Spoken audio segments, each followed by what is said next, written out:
ডিনারে বা ব্রেকফাস্টে বিভিন্ন ধরনের রুটি পরোটা বানানো হয়ে থাকে, তবে এইভাবে একবার নরম তুলতুলে অসংখ্য লেয়ারযুক্ত নান রুটির রেসিপিটা বাড়িতে বানিয়ে দেখতে পারেন, যা খেতে ভীষণ ভালো হয়। আর ঠান্ডা হওয়ার পরেও একই রকম রুটিগুলো নরম তুলতুলে থাকে। আর এই নান রুটির রেসিপিটা শেষ পর্যন্ত দেখার জন্য আপনাদের কাছে অনুরোধ রইল। তো চলুন বানানো শুরু করা যাক।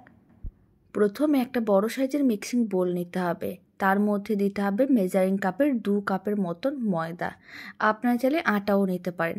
এবার 2 কাপ আমি ময়দা নিয়েছি, প্রায় এখানে 400 গ্রামের মতন ময়দা আছে। আর আমি দিয়ে দিলাম 4 চামচের হাফ চামচের মতন লবণ, আর 1 চামচের মতন চিনি দিয়ে দিলাম। রুটিগুলো একটু মিষ্টি হলে খেতে বেশ ভালোই লাগে। আর আমি দিয়ে দিলাম বড় চামচের 2 চামচের মতন সাদা তেল। সমস্ত কিছু ভালো করে একসঙ্গে মিশিয়ে নিতে হবে। আর 4 চামচের 1 চামচের মতন দিয়ে দিলাম ইস্ট। ইস্ট আপনারা যে কোনো সুপার মার্কেট বা মুদিখানার দোকানে খুব সহজেই পেয়ে যাবেন, আর নাহলে অনলাইন থেকেও কিনে নিতে পারেন। এবার সমস্ত শুকনো উপকরণ খুব ভালো করে এইভাবে একসঙ্গে মিশিয়ে নিতে হবে। যখন সমস্ত উপকরণ খুব ভালো করে মেশানো হয়ে যাবে, অল্প অল্প গরম জল দিতে হবে আর একটা ডো রেডি করতে হবে। ডোটা আবার খুব বেশি নরমও না, খুব বেশি টাইটও না। ঠিক রুটি পরোটা করার জন্য যেরকমই ডো রেডি করি, ঠিক সেরকম করেই ডোটা রেডি করতে হবে।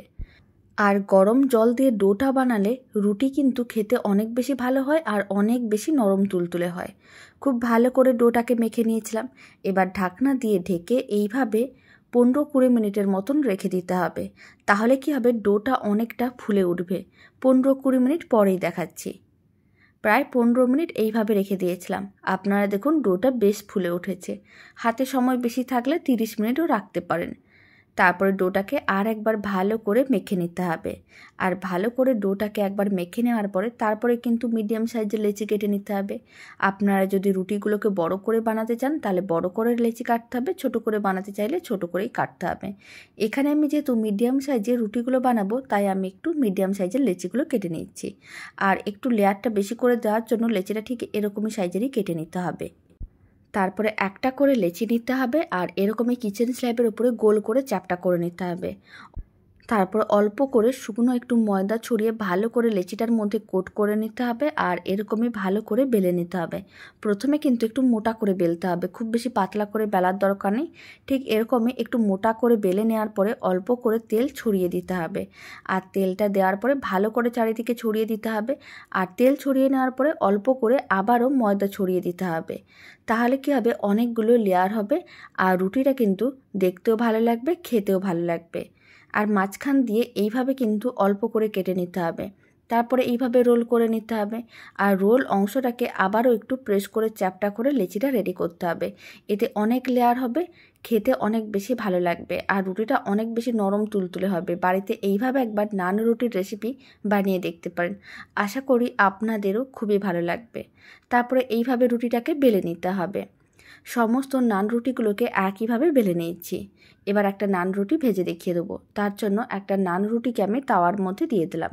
ফ্লেমটা মিডিয়াম টু হাইতেই আছে।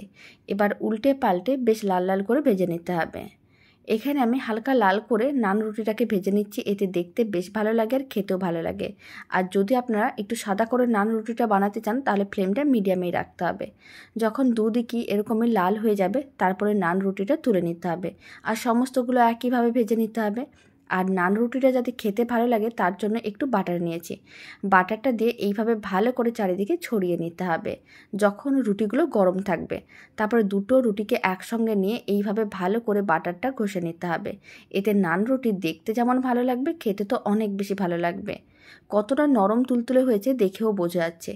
আর এই নান রুটির রেসিপিটা আপনাদের কেমন লাগলো কমেন্ট বক্সে অবশ্যই জানাবেন।